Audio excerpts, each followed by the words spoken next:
La palabra de Dios en Proverbios capítulo 3 versículos del 1 al 7 nos dice: Hijo mío, no te olvides de mi enseñanza, y tu corazón guarde mis mandamientos, porque largura de días y años de vida y paz te añadirán. La misericordia y la verdad nunca se aparten de ti. Átalas a tu cuello, escríbelas en la tabla de tu corazón. Así hallarás favor y buena estimación ante los ojos de Dios y de los hombres. Confía en el Señor con todo tu corazón y no te apoyes en tu propio entendimiento. Reconócele en todos tus caminos y Él enderezará tus sendas. No seas sabio a tus propios ojos, teme al Señor y apártate del mal. Eso. Buenos días, hermanos. Bueno, hermanos y amigos que nos estén visitando, que el Señor los bendiga. Qué bueno vernos una vez más, reunirnos, cantar juntos. Qué belleza, hermanos, la iglesia del Señor. Gracias a Él. Y bueno, hermanos, quiero invitarlos para que tomemos un momento para aquietar nuestro corazón, preparar nuestro corazón allí en oración, para que el Señor nos bendiga en este tiempo en el que vamos a escuchar, a meditar en su palabra. Que el Señor nos bendiga, ¿sí? Así que ánimo, hermanos, ahí oremos, toma un momento para orar, para rogar al Señor por tus hermanos, por la iglesia.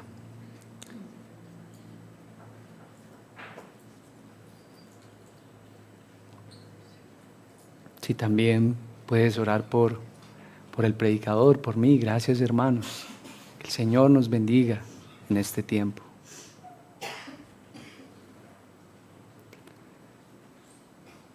Señor justo, y quien justificas, que exaltado seas entre todos los pueblos, porque no hay nadie como tú, Señor, porque tú eres poderoso para salvar, para perdonar, para llamar a hombres y mujeres pecadores a que disfruten de ti, impartiéndoles tu justicia. Sí, Señor. Te pedimos que nos bendigas en este día, Señor. Padre, tú sabes lo inmensamente necesitados que estamos de ti, Señor. De que tu Santo Espíritu nos haga conscientes de nuestros pecados, aquellos que muchas veces nos es difícil ver en nosotros y muy fácil ver en otros. Padre, que tu Santo Espíritu hoy nos convenza de nuestros pecados, nos lleve al arrepentimiento, nos guíe hacia toda verdad. Eso queremos pedirte en el nombre de tu Hijo amado. Y gracias, Señor, por ti. Amén y amén. Muy bien, mis hermanos, continuamos en nuestra serie de predicaciones en torno a la carta a los romanos, ¿no? La justicia de Dios impartida en el Evangelio. Y bueno, hermanos, no sé cuántos de ustedes en alguna ocasión han ido a hacer algún reclamo.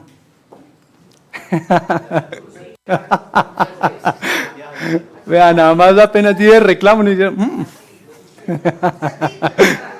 a Tigo, ajá, a Movistar, que la salud, en fin, bueno. ¿A quién?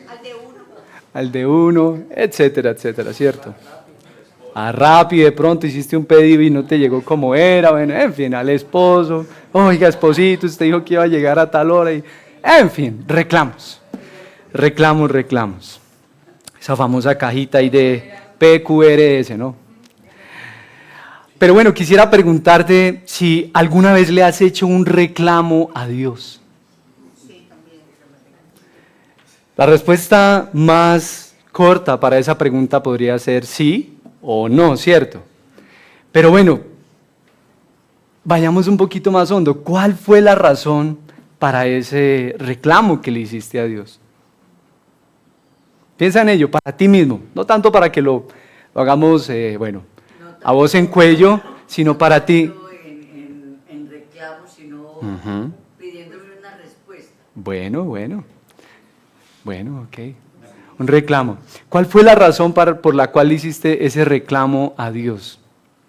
Bueno, pues con cierta regularidad, cuando uno hace un reclamo, es porque hay una percepción de que hubo una injusticia, ¿no? De que se debió proceder de una forma y de pronto fue otra, ¿no? Y uno de pronto, ay Señor, pero Señor, ay, ¿cierto? Pero ¿por qué a mí? En fin, etcétera, etcétera. Bueno, y a la luz de lo que hemos venido viendo, hermanos, en la carta a los romanos, Pablo se está dirigiendo particularmente en estos últimos predicaciones a qué grupo particular de personas que estaban en la iglesia en Roma. A los judíos, ¿cierto? A los judíos, aquellos que tenían la ley, sabían la Torá, se habían circuncidado y los ha de alguna manera, digámoslo, como desenmascarado, como expuesto y les ha hecho ver que tanto ellos como los gentiles están bajo pecado, ¿sí? Bajo el justo juicio de Dios. Y a la luz de lo que ha dicho en el capítulo 2, ha destruido cualquier argumento de lo que los judíos pensaban era lo correcto para estar bien delante de Dios. No, lo que debemos hacer para estar bien delante de Dios es cumplir la ley. Le ha dicho, no es por ahí. Circuncidarse, no. Mira lo que hay al final, lo que veíamos hace 8 días. El judío es el que lo es interiormente y la circuncisión es la que hace el Espíritu de Dios en el corazón del hombre. ¿Sí? Eso era lo que hace 8 días precisamente observamos, ¿no? Y bueno, continuando con su argumento, pues imagínense, hermanos, qué podría haber en la mente de un judío al escuchar que Pablo les está diciendo todo eso. No, mira, la verdadera circuncisión es la del corazón. Ustedes son igual de pecadores que los gentiles. ¿Qué podría empezar a suceder en la mente de los judíos?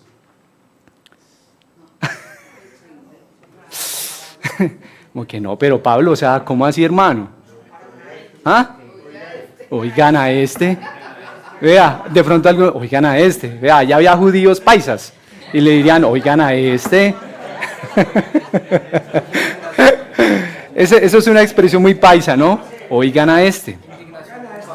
Indignación con Pablo, ¿cierto? Y Pablo lo que va a hacer a continuación, hermanos, es entonces dar respuesta a esas objeciones que justamente a partir de lo que él les ha dicho a los judíos, ya ellos tal vez estaban empezando a tener en sus mentes. Oigan a este. Así que los invito entonces a que vayamos al capítulo 3 de Romanos y vamos a estar leyendo, hermanos, desde el versículo 1 hasta el versículo 20. Hasta el versículo 20. Vamos a hacer mención también de unos versículos que están posterior al versículo 20, pero vamos a concentrarnos principalmente en estos versículos. Dice la palabra del Señor, Romanos capítulo 3. ¿Cuál es entonces la ventaja del judío? ¿O cuál el beneficio de la circuncisión? Grande en todo sentido. En primer lugar, porque a ellos les han sido confiados los oráculos de Dios. Entonces, ¿qué? Si algunos fueron infieles, ¿acaso su infidelidad anulará la fidelidad de Dios? De ningún modo.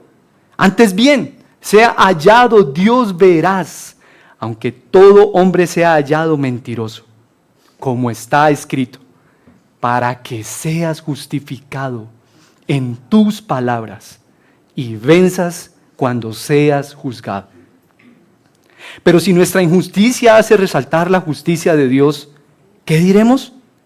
¿Acaso es injusto Dios que expresa su ira? Hablo en términos humanos. De ningún modo, pues de otra manera, ¿cómo juzgaría Dios al mundo? Pero si por mi mentira la verdad de Dios abundó para su gloria, ¿por qué también soy yo aún juzgado como pecador? ¿Y por qué no decir, como se nos calumnia y como algunos afirman que nosotros decimos, hagamos el mal para que nos venga el bien? la condenación de los tales es justa. Entonces, ¿qué? ¿Somos nosotros mejores que ellos? De ninguna manera, porque ya hemos denunciado que tanto judíos como griegos están todos bajo pecado. Como está escrito, no hay justo, ni aun uno. No hay quien entienda, no hay quien busque a Dios. Todos se han desviado, a una se hicieron inútiles. No hay quien haga lo bueno, no hay ni siquiera uno. Sepulcro abierto es su garganta, engañan de continuo con su lengua. Veneno de serpientes hay bajo sus labios, llena está su boca de maldición y amargura.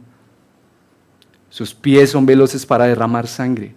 Destrucción y miseria hay en sus caminos, y la senda de paz no han conocido. No hay temor de Dios delante de sus ojos. Ahora bien, sabemos que cuanto dice la ley, lo dice a los que están bajo la ley, para que toda boca se calle y todo el mundo sea hecho responsable ante Dios. Porque por las obras de la ley, ningún ser humano será justificado delante de él. Pues por medio de la ley viene el conocimiento del pecado.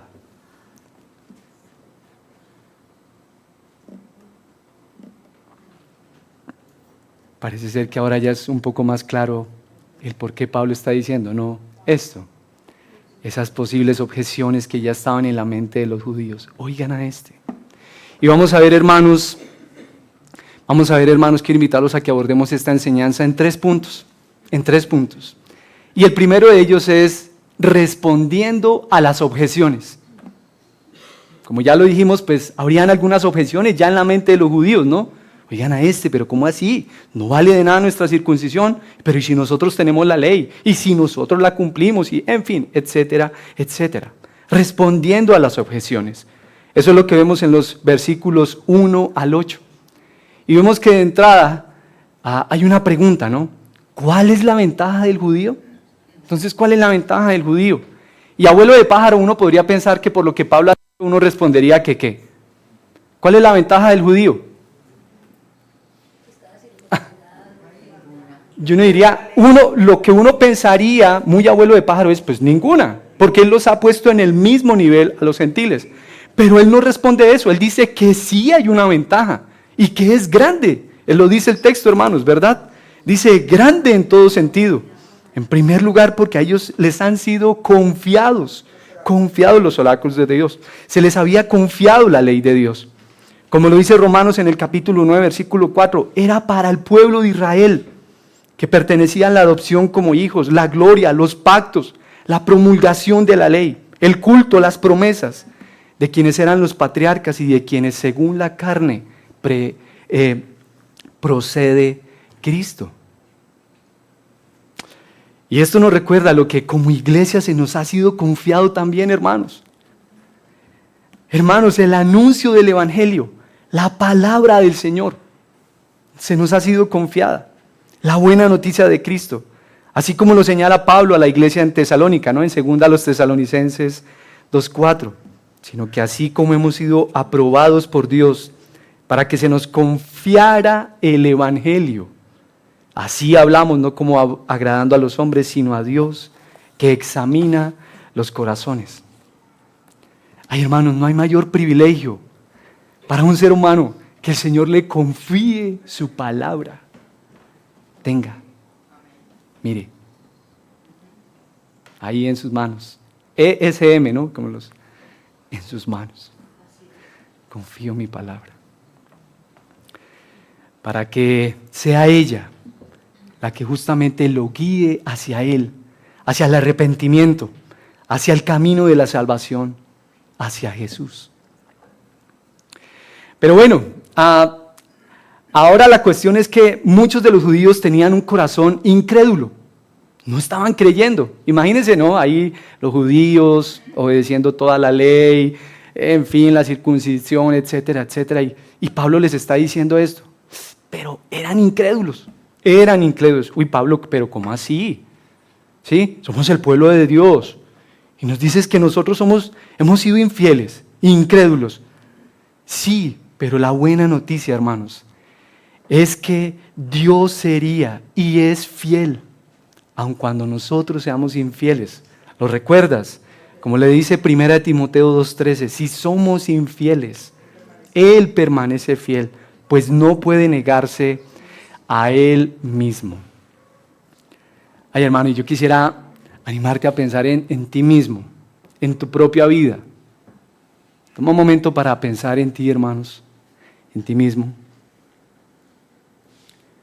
¿Cómo has visto la fidelidad de Dios, aún, incluso cuando tú has sido infiel a tu Señor? Incluso en esos momentos propios en los que nuestra fe como que,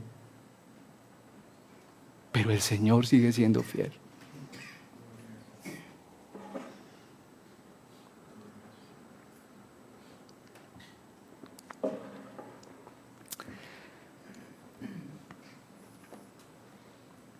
Hermanos, este es el Evangelio. Las promesas de Dios no dependen de la fidelidad humana. Y gracias a Dios que es así, hermanos, ¿sí o no? Ay, hermanos, de verdad, es que imagínate qué tal que la fidelidad de Dios dependiera de nosotros. Ay, no, hermano, estaríamos, espero. ¿Cómo? A ver, ¿qué expresión paisa habría para eso? Llevados. En la inmunda. Ay, hermanos, estaríamos llevados en la inmunda. Literal, ¿sabes qué es ciparme? En la inmunda, literal. Gracias a Dios que aunque nosotros seamos infieles, Él permanece fiel. Él no puede negarse a sí mismo, porque Él es Dios sobre todas las cosas. Gracias al Señor por su fidelidad. Dios es fiel, Dios es verdadero, Dios es veraz en todo lo que dice. Justamente como lo dice el texto, sea hallado Dios veraz, aunque todo hombre sea hallado mentiroso, pero que Dios sea hallado veraz. Hermano, ¿sabes qué? Cuando tú probablemente pudieses escuchar muchas de las cosas que a veces uno escucha por ahí, ¿en dónde? ¿En dónde? En internet, en la televisión. Pero que tu confianza plenamente esté arraigada en la palabra del Señor, porque Dios es veraz en todo lo que Él dice. Ay, hermanos. Pero bueno, ¿y en qué momento podría suceder eso, no? Que sea hallado Dios veraz. ¿Acaso alguien dudaría de Dios? Como lo dice el texto, ¿no? Como está escrito. Mírelo ahí en el versículo, al final del versículo 4, ¿no? De ningún modo, antes bien, sea hallado Dios veraz, aunque todo hombre sea hallado mentiroso. Como está escrito, ¿no? Para que seas justificado en tus palabras y venzas cuando seas juzgado. Es tan raro. Bueno, Pablo está trayendo a la mente de los judíos precisamente la ley, ¿no? Mire que dice, como está escrito. ¿En dónde estaba eso escrito? Bueno, eso está en el Salmo 51, ¿sí? Él está trayendo a la mente de los judíos precisamente, hermanos, la ley, de la cual ellos eran poseedores y la conocían. Y señala como está escrito en dos ocasiones aquí en este texto que hemos leído. Y la primera de ellas, una corta, pero no por eso menos importante, es una cita del Salmo 51. Y es un texto, hermanos, donde David ora a Dios reconociendo su pecado. ¿Recuerdan por qué? Eso, cuando cometió adulterio con Betsabé, pero también cuando ¿qué? Mató a Urías, ¿cierto? Y recuerdas ese texto donde entonces viene Natán de parte del Señor para hacerle ver su pecado. Eso está en el segundo libro de Samuel, capítulo 12. Y Natán le dice, ¿por qué has despreciado la palabra del Señor, haciendo lo malo ante sus ojos?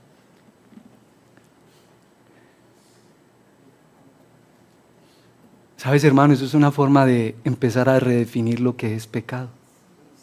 Es un desprecio a la palabra del Señor.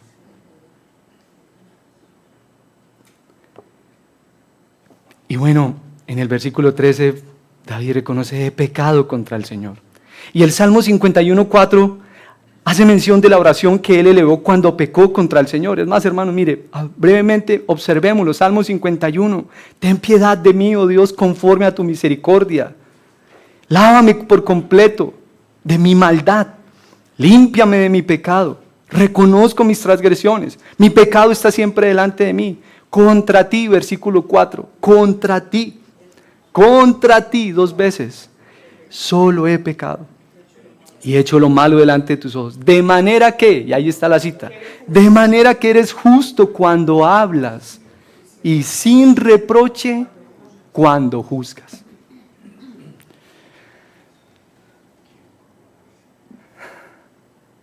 Hermanos, Pablo está trayendo a la mente de los judíos a un personaje que ¿quién era David? A ver, ¿tú cómo dirías que un judío podía percibir a David? Importante, era un personaje que no pasaba desapercibido, el rey David, alguien que se decía es conforme al corazón de Dios, ¿cierto? Es decir, casi como un modelo a seguir, David. Y Pablo está trayendo a la mente de ellos justamente ese personaje. Es alguien, y lo que está haciéndoles ver de él es que es alguien que reconoció su pecado. Alguien que reconoció su pecado. Precisamente el punto al que quiere llevar a los judíos. A que ellos reconozcan su pecado. Pero bueno, recordemos qué es lo que Pablo dice que está escrito. Ahí, volvamos otra vez, Romanos 3, versículo 4. Como está escrito, para que seas justificado en tus palabras y venzas cuando seas juzgado, ¿no? Para que seas justificado. Ahora, hermanos, en sí mismo, pues Dios es que no es justo. ¿Ustedes qué dirían? No, claro, Él es justo. Dios es justo. En sí mismo no es que Él requiera ser justificado. Más tiene que ver más es como con la segunda parte. Para que venzas cuando seas juzgado. Oiga pues, ¿quién se atrevería a juzgar a Dios? ¿Quién se va a atrever a juzgar a Dios? Ay, hermanos. Parece que esto era lo que los judíos estaban haciendo, hermanos. ¿Lo recuerdan? Un reclamo a Dios. Esos que a veces también tú y yo le hemos hecho al Señor. Ay, Señor. Dios es injusto. Eso era lo que estaba en la mente de ellos. ¿Cómo que nos va a poner al mismo nivel de los griegos, de los gentiles? ¿Cómo que la ley? Entonces lo que hicimos, y entonces entonces eso no vale nada. ¿Qué conclusión podrían llegar ellos? Dios es injusto. Un reclamo a Dios. Mira lo que dice precisamente el versículo 5 y 6. Pero si nuestra injusticia hace resaltar la justicia de Dios, ¿qué diremos? ¿Acaso es injusto Dios que expresa su ira? Hablo en términos humanos. De ningún modo. Pues de otra manera, ¿cómo juzgaría Dios al mundo? Si nuestra injusticia hizo resaltar la justicia de Dios. ¿Cómo así? Y claro, Él les tiene que decir, de ninguna manera. Es decir, ese argumento, eso que ustedes están pensando es absurdo. Es como alguien dice algo y tú le dices, no, ¿cómo se le ocurre? De ninguna manera. Para hacerles ver que es absurdo su argumento. Eso que ellos plantean. Y hermanos, el hombre o la mujer que emprende tal idea de creer que Dios es injusto, en este o en cualquier otro aspecto en general de la vida, tarde o temprano se dará cuenta que no podrá estar de pie frente a esa acusación que hace contra Dios. Y como al final de nuestro pasaje lo dice, tendrá que mantener silencio ante Él y reconocer que es culpable delante de Dios, para que todo mundo sea hecho responsable delante de Dios, ¿no? Pero bueno, entonces, ¿cómo es que Dios es justificado? ¿Cómo Dios es justificado? Y esto pues será abordado en mayor detalle El siguiente domingo, por eso no te pierdas la próxima enseñanza, hermano, el próximo domingo. Pero el mismo capítulo 3 nos da la respuesta a esta pregunta. ¿Cómo Dios es justificado? Y mire, hermanos, vamos ahí, a la siguiente página, capítulo 3, versículos 24 al 26, leámoslo. Todos son justificados gratuitamente por su gracia, por medio de la redención que es en Cristo Jesús, a quien Dios exhibió públicamente como propiciación por su sangre a través de la fe. ¿Cómo qué? Como demostración de su justicia, porque en su tolerancia Dios pasó por alto los pecados cometidos anteriormente. ¿Para qué? Para demostrar en este tiempo su justicia, a fin de que Él sea justo y sea el que justifica al que tiene fe en Jesús. Hermanos, en la cruz Dios demostró su justicia. Es en la cruz del Calvario, entregando a su Hijo como propiciación, es decir, como aquel que aplacó la ira de Dios a causa de nuestros pecados, de los tuyos, de los míos.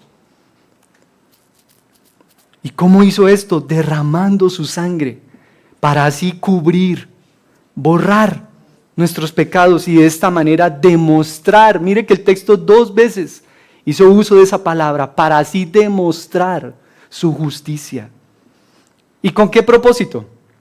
Ahí al final del versículo 26, con el propósito de que Él sea justo y el que justifica al que tiene fe en Jesús.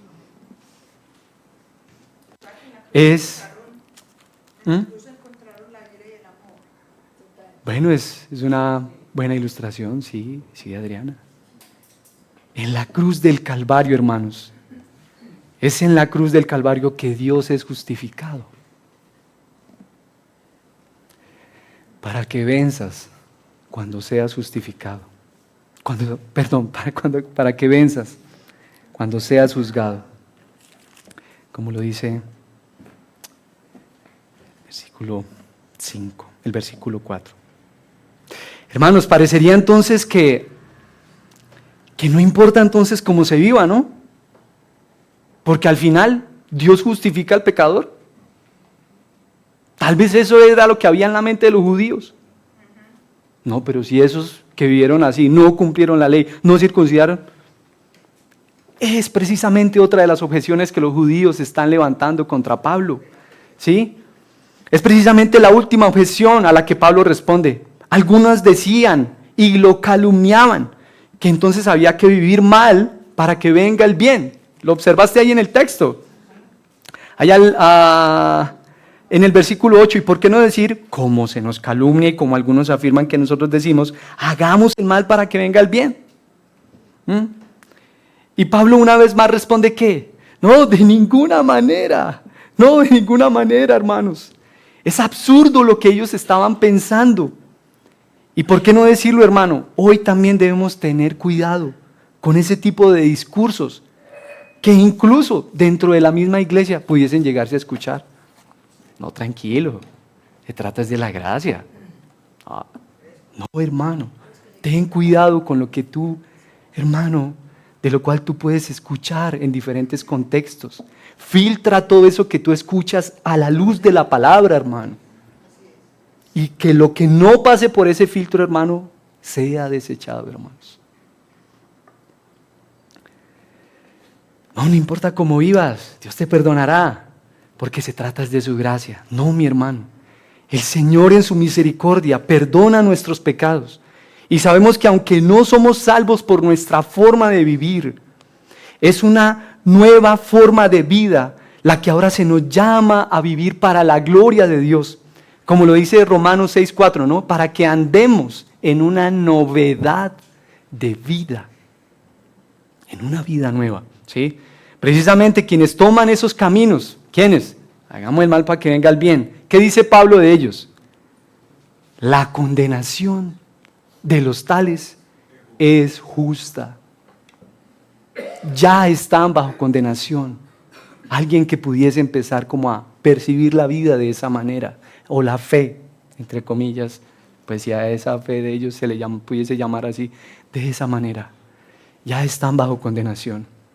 Así que hermanos, el hombre, ya has podido percibir qué es lo que este grupo de judíos, y pues muchas veces nosotros hemos hecho, habían sometido a juicio a Dios. Dios es injusto.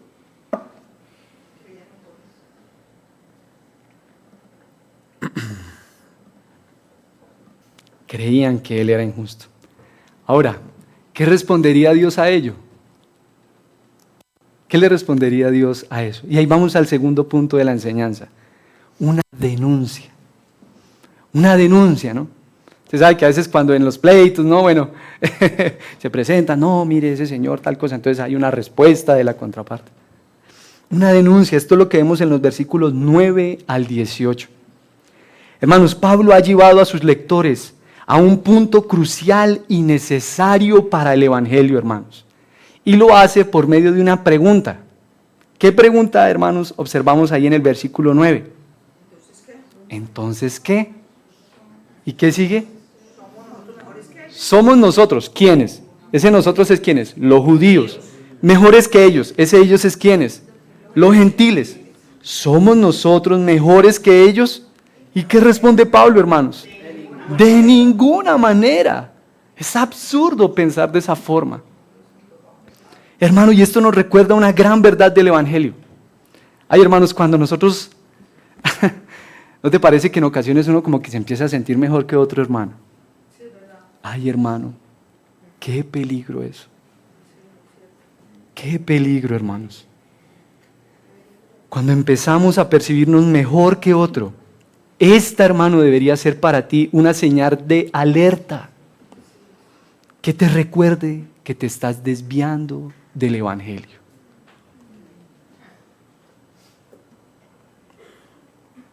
Los judíos tendían a pensar así. Y por eso Pablo se los tienes que decir. Entonces somos mejores que ellos. No, no. Pablo nos lleva a la conclusión, no somos mejor que otro. ¿Por qué, hermanos? Pablo mismo ahí nos dará la respuesta. ¿Por qué? Porque tanto judíos como griegos están ¿qué? Todos bajo pecado. Todos estamos bajo pecado. Ahora, hermanos, esto no quiere decir que cada persona sea tan pecaminosa como cualquier otra, sino que nuestra condición legal es la misma delante de Dios. Todos somos pecadores. Todos somos pecadores. Todos somos pecadores, hermanos. Estamos perdidos. Somos culpables delante de Dios. Esto es algo así como, bueno, no sé a quién le ha tocado de pronto en alguna ocasión ir a pagar una multa al tránsito. ¿A quién? A ver, con confianza. A mí, por ejemplo, ya 2 veces.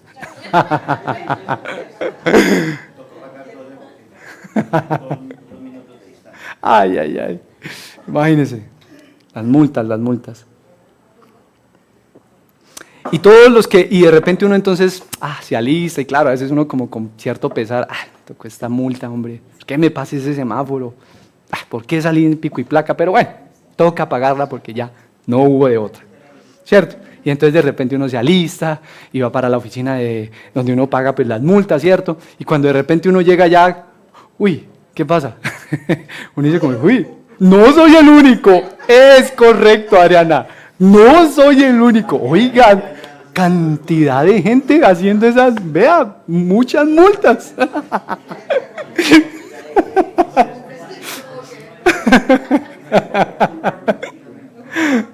Ay, hermanos. Todos los que están allá son ¿qué? Infractores. Son infractores. Infractores de la ley de tránsito, ¿cierto? Son culpables. No es como que, ay, no, pero es que yo estoy aquí solo porque me pasé el semáforo y de pronto, no, pero es que yo fue solo por el cinturón. No, todos son infractores. Todos los que están allá son culpables. Y pague, hermano. ¿Sí o no? Todos son culpables. Todos son infractores de la ley. Todos somos pecadores. Todos somos pecadores. Ahí nadie puede decir, ay, no, es que fue que yo solo fue por el cinturón. Ay, no, es que fue solo porque salí en pico y... No, todos todos somos. Fue que me llegó un WhatsApp y no, todos son infractores de la ley. Sí, fue que de pronto está ahí desajustada, toca hacerle un mantenimiento y no, porque cierto. Hermanos, y a continuación Pablo hace uso de su segunda cita del Antiguo Testamento. Y ahí lo podemos observar, ¿no? Versículo 10 en adelante, como está escrito. Vea que esta cita es más larguita, ¿no? Como está escrito.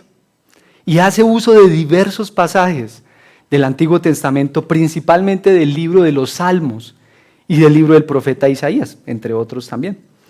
Y es una denuncia contra el ser humano. Es una denuncia contra el ser humano. Es una denuncia que Dios mismo ha hecho del hombre. No la está haciendo Pablo. Bueno, Pablo la está citando como tal, pero ¿quién ya había hecho esa denuncia? Era una denuncia que Dios hacía contra el hombre. Y vemos esta denuncia, digámoslo hermanos, en tres grandes porciones, ¿no? La primera de ellas es ¿cuál? No hay un justo, ni aún uno. No hay un justo. Es decir, no hay nadie que por sí mismo pueda declararse legalmente inocente, justo delante de Dios. No. Todos somos culpables delante de Él. Todos somos culpables delante de Él. Pero también dice, no hay quien entienda. Diga Pablo, no, pero ¿cómo así? Tampoco nos trate como que somos, ¿qué? Bruticos. No. Como, hermanos, el ser humano, a causa de su pecado, tiene entenebrecido su entendimiento. Por sí mismo, aunque disponga de todos los recursos intelectuales, si el Espíritu de Dios no viene y le hace nacer de nuevo, no podrá abrir su corazón a las verdades del Evangelio. Esta es una obra que hace el Señor en tu vida, hermanos. Esto es un buen recordatorio, hermanos, para nosotros. Hermanos, si hemos llegado al conocimiento del Señor, es por la obra de Él. ¿Sí? Como nos lo recuerda 1 Corintios 1, 21, que quisiera leer esa cita. Dice, pues ya que en la sabiduría de Dios el mundo no conoció a Dios. ¿En cuál sabiduría? En la del mundo, ¿cierto? Por medio de su propia sabiduría. No. Sino que dice, agradó a Dios mediante la necedad de la predicación, salvar a los que creen. En la sabiduría de Dios el mundo no conoció a Dios. Pero también dice que ¿qué? En Romanos 3, a ver, volvamos al texto. Que no hay quien busque a Dios. Tal vez alguien dirá, no, pero yo sí lo busqué. Sí, yo sí. Yo sí lo busqué. Hermanos, pero la verdad, hermanos, es que otra vez, ningún ser humano en su propia carne, de su propia voluntad, desea a Dios, busca a Dios. No. Más bien es que Dios en su misericordia lo busca y le infunde un deseo por buscarlo a Él. Como lo dice Juan 6:44, nadie puede venir a mí, sino lo que, si no lo atrae el Padre. ¿Recuerdas en Génesis cuando Adán pecó? ¿Cuál fue la reacción de Adán? ¿Y qué es lo que hace Dios? Búsquelo. Ay, hermanos, no hay quien busque a Dios. Pero también dice que ¿qué? Que todos se han desviado, a unas se hicieron inútiles. Esta es una cita del libro de Isaías, donde se dice, todos nosotros nos descarriamos como ovejas, nos apartamos cada cual por su camino. Pero el Señor hizo que cayera sobre Él la iniquidad de todos nosotros. Es decir, hermanos, nos hemos rebelado contra Dios, apartándonos por un camino, por cualquier camino que no sea Jesús. Eso nos recuerda las palabras precisamente de Jesús. No, yo soy el camino, la verdad y la vida, y nadie viene al Padre sino por mí. Hermanos, cualquier otro camino que el ser humano intente tomar para llegar a Dios, incluso si son sus buenas obras, su buen comportamiento, Dios me debería premiar porque soy un buen ciudadano. A mí sí no me ha tocado ir por allá al tránsito. Diría de pronto ese personaje, ¿cierto? No, hermanos, no hay otro camino. De pronto es que no tiene vehículo y por eso pueda decir eso, ¿sí o no? Nadie, hermanos, viene al Padre sino solo por Jesús. Él es el único camino. Todos se han desviado, aún se hicieron inútiles. Pero bueno, también ¿qué dice? No hay quien haga lo bueno. Uy, no. Uy, no, pero ¿cómo así? No. Oigan a este. Hermanos, ¿y sabes qué? Un buen ejemplo para ello podría ser el ateo que hace una misión humanitaria al África. Uy. Pero la hace sin fe en Dios, sin el propósito de darle la gloria a Dios. Incluso, hermanos, si se es creyente, recuerda, los judíos tenían la ley de Dios. En sí mismos podían hacer cosas buenas, pero lejos de Dios, sin estar confiando en Dios y sin el propósito de darle la gloria a Dios. Y esto, hermanos, hace que para nosotros también hoy redefinamos lo que es el pecado. Hermanos, muchas veces nosotros tendemos a pensar como que pecado, simplemente son esas personas que son muy malas. Pero a la luz de lo que esta denuncia que está haciendo el Señor aquí en este texto, pecado también puede ser algo bueno que tú hagas, pero totalmente alejado de Dios, sin el propósito de darle la gloria a Dios. Este era el gran problema, que los judíos no querían reconocer su pecado. Y no necesariamente estamos hablando de lo que decíamos ahorita, no, una persona como muy mala. A la luz de lo que hemos estado viendo, el pecado es todo aquello que deshonra a Dios, incluso una buena obra, una vida moralmente correcta, pero que no busca darle la gloria a Dios, sino a sí mismo, es una vida de pecado.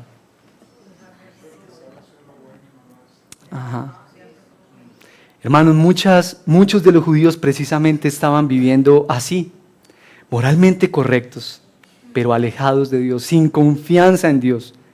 Vivían conductual y moralmente rectos, pero para sí mismos, y no para la gloria de Dios. Y hermanos, era el gran problema de algunos judíos, que no se reconocían a sí mismos como pecadores, como los gentiles. Tal vez como la parábola del fariseo y del publicano. Algunos tal vez la leyeron ahí en el chat, ¿no? En Lucas 18, al fariseo le costaba verse como pecador. Dice el texto, confiaba en sí mismo, en Lucas 18, y despreciaba a los demás. Veía lo bueno que hacía, ¿no? Señor, yo hago esto. El texto lo dice, ayuno tantas veces por semana, doy el diezmo, hago. Pero dice el texto que el publicano, cuando oró, pidió la misericordia de Dios. Ten piedad de mí. Y se reconoció como pecador. Es más, hermanos, observémoslo aquí a muy abuelo de paro. Lucas 18. Qué belleza la palabra del Señor, hermanos. Lucas 18. Ahí al final del 14. Lucas 18, versículo 14. Les digo que es decir, ¿quién?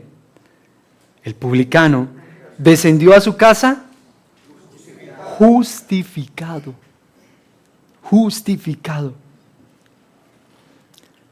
Fue aquel quien reconoció su pecado, que salió justificado para su casa. Pero aquel que confía en sí mismo, que le cuesta reconocerse como pecador,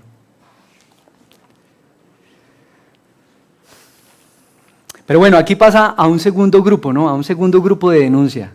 Y observémoslo ahí. Volvamos otra vez a Romanos, hermanos. Romanos. Estamos aquí como en una especie de tour, ¿cierto? De los versículos 13 al 14. ¿Qué ves en común en esos versículos? Algo que está uniendo esos versículos, a ver. 13 al 14. ¿Alguna palabra o frase en común ahí? Cosas que tienen que ver con la boca. Con la boca, ¿cierto? La pecaminosidad de la boca. Bueno, imagínate que aquí vemos a Dios como médico, ¿no? Estuve averiguando, pues, si se me permite ahí la ilustración. No es que él sea un médico, no. Imagínate que la especialidad que trata de los problemas de la boca se llama estomatólogo. Estomatólogo. No sé a cuántos de ustedes en alguna ocasión le ha tocado ir al médico y parte del examen médico es revisar la boca. Por ejemplo, cuando uno a veces le observa los labios a una persona y de pronto están muy moraditos, ¿no? Esas personas que tuvieron que cocinar con carbón muchos años y tienen EPOC y sus pulmoncitos están dañaditos. A veces los labios tienden a ser como moraditos. O cuando una persona de pronto experimentó casi que un ahogamiento, los labios se le ponen morados. Señal de falta de oxígeno.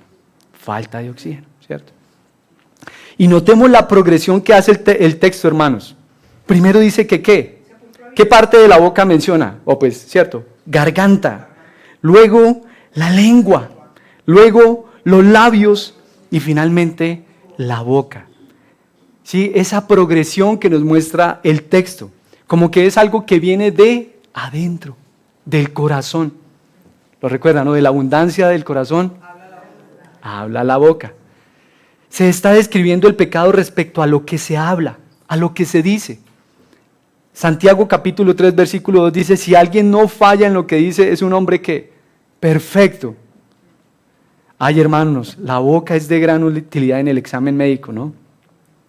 Por ejemplo, en la lengua también podemos ver si un paciente tal vez está muy deshidratado. Si la lengua está muy reseca, el paciente está deshidratado, le faltan líquidos. Y sabes, hermano, en la Biblia la misma palabra que se usa para chismear es calumniar. Es la misma palabra. Calumniar, chismear. No importa si lo que se dice de otra persona es verdad o mentira. Es calumniar, es chismear. Hermanos, ¿cuántas veces hemos tenido que decir, ay, ¿por qué mejor no me quedé callado? Ay, ¿qué fue lo que dije? ¿En qué momento le dije eso? Y que conste, hermanos, que yo mismo lo he dicho. No estoy aquí para decir que es que eso solo... No. Yo también muchas veces me he tenido que decir eso a mí. Ay, Señor, ¿en qué momento dije eso? ¿Por qué no pensé mejor eso? Los pecados, la pecaminosidad de la boca. ¿Cómo está tu boca, hermanos?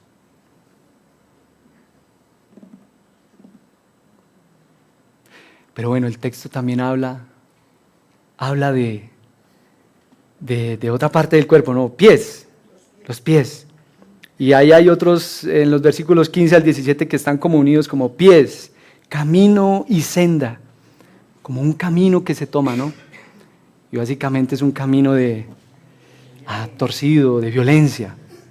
Y Pablo, o bueno, mejor el Señor finaliza su denuncia señalando que ¿qué? Que no hay temor de Dios delante de sus ojos. El temor de Dios, hermanos, no como algo que, es de miedo, sino más bien la respuesta en el ser humano de maravillarse, de respeto, de asombro por lo que es Dios. De tal forma que se vive y se experimenta la vida con una consciente realidad de que a cada instante lo estamos viviendo delante del rostro del Señor. Temor del Señor. ¿Qué dirías tú después de esta denuncia? ¿Que quiénes somos? ¿Que quién es el hombre? Somos pecadores. Somos pecadores. Parece ser que ese es el punto también al que quería llevar Pablo a los judíos, ¿no? Ustedes son pecadores. Y bueno, de esta forma, Pablo entonces ahora llega a su cierre o a una conclusión. Este es el tercer punto, la conclusión a la que llega Pablo. Esto es lo que observamos en los versículos 19 al 20. Hermanos, ante tal denuncia, ¿qué tiene que hacer uno, hermanos? Como cuando tal vez justamente uno infringe la ley, el policía de tránsito le hace ver la realidad de que uno ha transgredido, que ha sido infractor de la ley y uno pues ya no hay nada que decir. ¿Qué voy a decir? Sí, me lo pasé en rojo. ¿Qué voy a decir? Sí, me olvidó ponérmelo. Somos culpables delante de Dios. Y llegar a esa conclusión final del versículo 20, porque por las obras de la ley,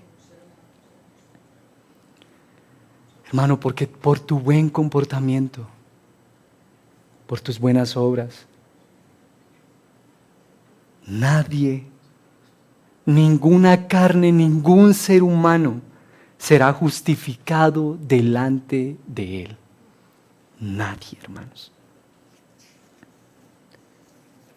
En Gálatas capítulo 6, versículo 26, justamente 2 veces señala eso, que no se será justificado por las obras de la ley. Gálatas 2, 26. Sin embargo, sabiendo que el hombre no es justificado por las obras de la ley, sino mediante la fe en Cristo Jesús, también nosotros hemos creído en Cristo Jesús para que seamos justificados por la fe en Cristo y no por las obras de la ley. Otra vez, puesto que por las obras de la ley nadie será justificado. Querido hermano, tu única esperanza es Cristo. Él y solo Él. Necesitamos mirar a Cristo y recordarnos que el justo vive por la fe, por fe en su Señor. Que la ley lo que hace es que hace evidente que somos pecadores y que somos culpables delante de Dios. Hermano, yo quisiera animarte, si a ti mismo te cuesta reconocerte como un pecador, yo quiero animarte, hermano, pídele al Señor que por la obra de su Santo Espíritu, como Él lo dice, convénceme de mis pecados, Señor. Muéstrame mi pecado, Señor. Hazme consciente. Si a ti se te dificulta verte como un pecador, yo te animo. Si tú eres un cristiano, pídele eso al Señor. Señor, permíteme ver mi pecado, lo pecador que soy. Y así tal vez como el publicano, ruega, Señor, ten piedad de mí. Ten piedad de mí. El Señor nos hace un llamado, hermanos, a acercarnos a Él en humildad, reconociendo nuestro pecado, reconociendo que nuestras buenas obras, nuestro buen comportamiento no son la fuente de nuestra justificación, es decir, lo que nos da como seguridad para estar delante de Él. No, sino que es la obra de Cristo, la justicia de Dios que se nos ha impartido en su amado, en el Hijo. Y que esa sea tu confianza, hermanos, tu Salvador, tu Redentor. Oremos, hermanos.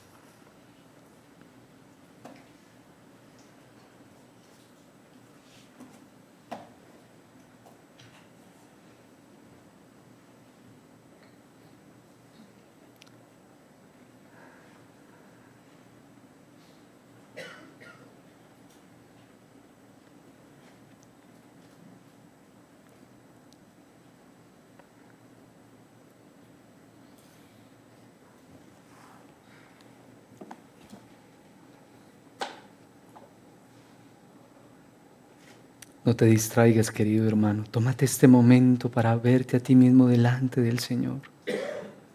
Habla con tu Señor, no te distraigas. Ruégale a Él, suplícale a Él.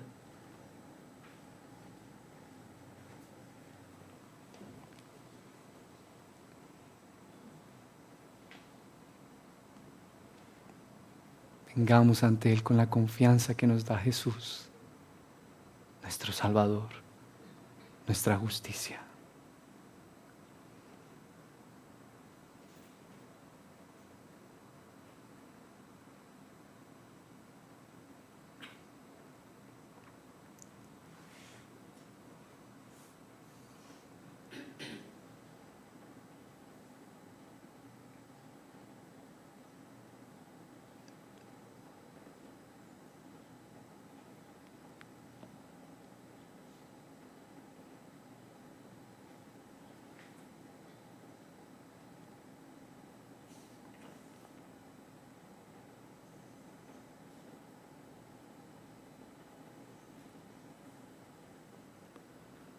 Señor, queremos rogar tu perdón en este día.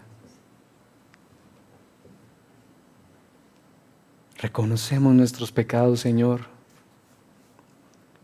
Reconocemos, Señor, que en muchas ocasiones hemos hecho cosas buenas, pero sin la intención de darte la gloria a ti, Señor, sino más bien confiando en nosotros mismos para nuestra propia gloria. Señor, ten piedad de nosotros, Señor. Perdona, Señor, las diversas formas en las que te hemos hecho reclamos, Señor, considerando que eres injusto en algo, Señor. Perdona, Señor.